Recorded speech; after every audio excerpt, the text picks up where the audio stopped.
listeners. We've had some technical difficulty with this episode, so this is one of two. Hello, and welcome to another episode of Single Black Female. I'm your host, Lolly Marcelin. And I'm also your host, Angelita Shevins. We are once again extremely appreciative and grateful to have you join us this wonderful evening. We have a lot of different topics on our mind to talk about. Yeah. We also going to change a little bit of the concept of the show, and what that is that we normally just do words, but we're going to now start incorporating phrases along with words, and you may have noticed that the last two episodes. So we just wanted to give you clarity if you were wondering why there may have been some level of a switch. So with that being said, Angie, would you like to give the disclaimer? Disclaimer here, we are just having a good, fun conversation. We welcome you, welcome your feedback. Please don't take anything we say personal, and enjoy. So let's begin with endangered species. Because Angie's like, why did you pick this word? I'm picking this word because I'm beginning to feel that not only New England, but throughout the United States of America, that women are becoming an endangered species. I feel that there have been some recent current events globally when we start talking about parts of Africa, New Zealand, New England, England, or UK as a whole, the Middle East, just across the board, that many women are being attacked, they're being threatened, and that's making me highly concerned. As it relates to the New England market, though we haven't seen any direct impacts, at least I haven't had, men looking to attack me or anything like that.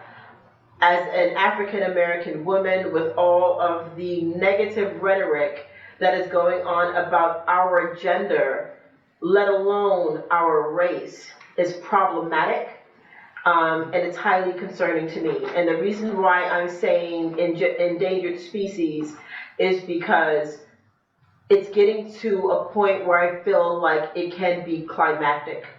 I'm going to turn it over to you, Angie. It's so funny because, to be honest with you, kind of what I put as my term, mean world syndrome, kind of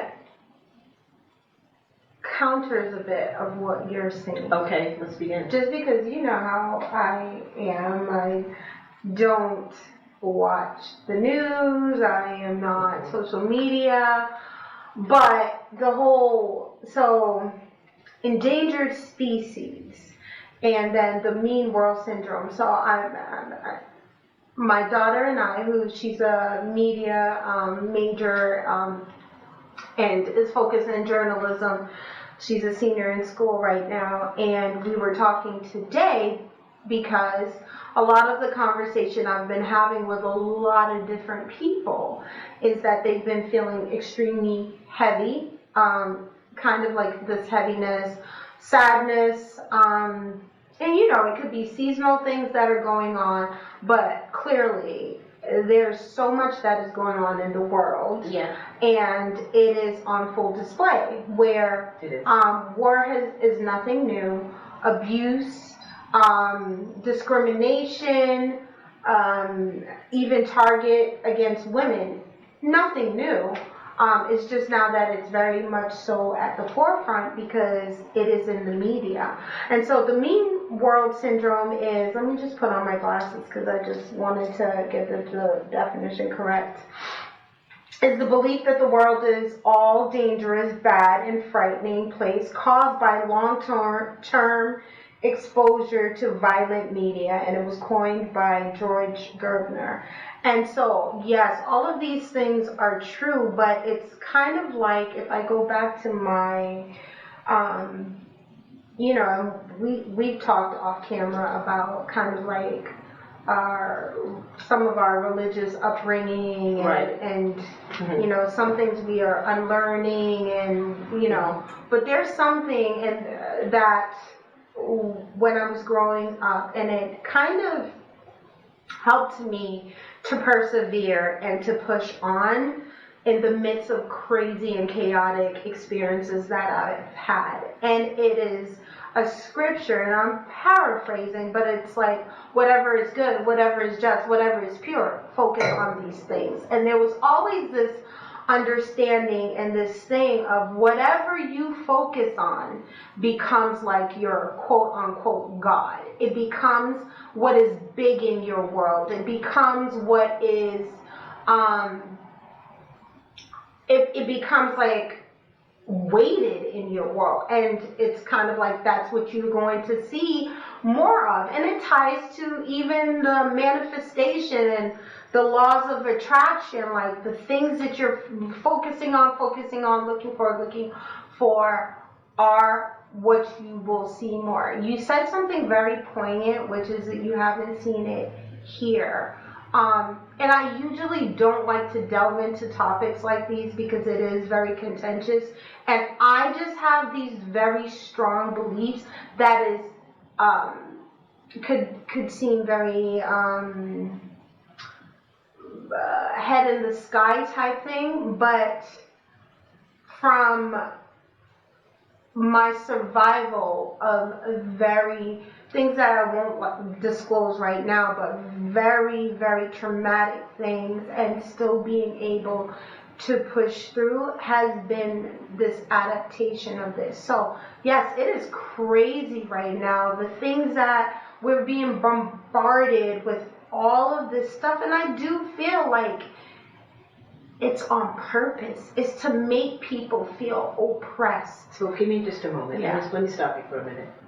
So, because I want to go back to endangered species and your comment about the more things that you see, that's kind of what you're inundated with, and so that's kind of what your world becomes. And I'm going to have to disagree with you with that. And the reason why I'm going to disagree with you with that is because I think it's absolutely critical that we are not only alert about our surroundings, but that we pay attention to things that are going to impact us when we don't realize they will. You made a comment about pie in the sky, because I don't see you thinking like that at all. I actually see you being more, it's not optimism, it's more, like you said, for your sanity.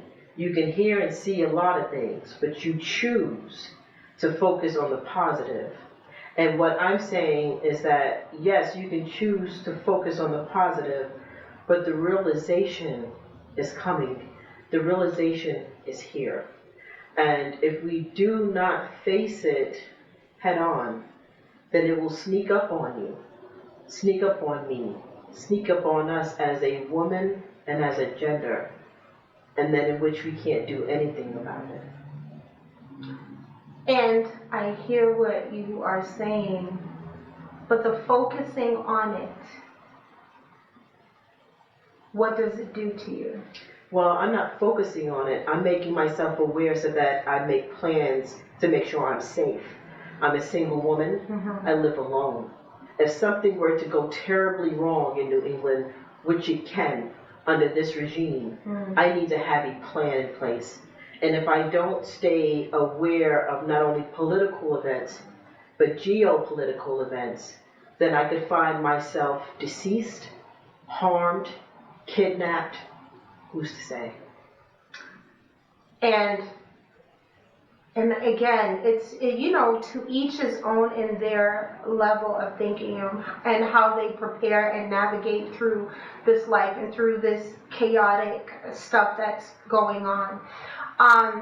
So I just give an example of, the former owners of this house. I bought this house in the midst of a very chaotic market. I was maybe approaching 3 years of exiting a shelter with my girls. And it was 2020, so the world was literally shutting down. The day, March 13th, that the world shut down was the day that I got a call back saying that the lump that was found in my breast was cancerous.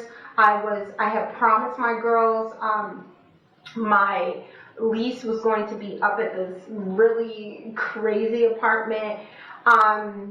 April. So it was so many things. I was already in the process of trying to look. I had just got myself out of on the IRS $60,000. Because I had just incurred all this stuff from, I had debt and, a very tough divorce or whatever. I say this all to say that it was chaos during that time.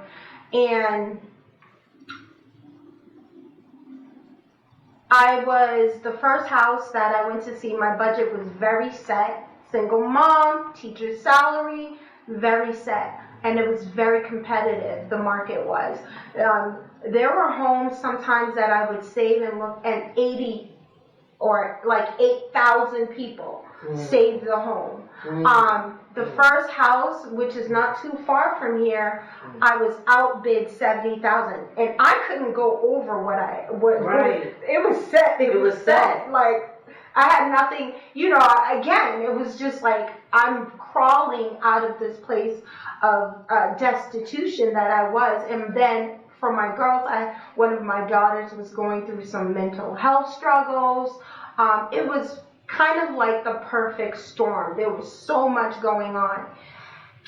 And I almost was caved in, but I had to, from my perspective. And it's not being prepared for the things that were coming, because at that time people thought the world was possibly going to end, because there was a lot of things that weren't known about thousands of people just dying and people being sick, and we didn't know the extent of what this COVID-19 was.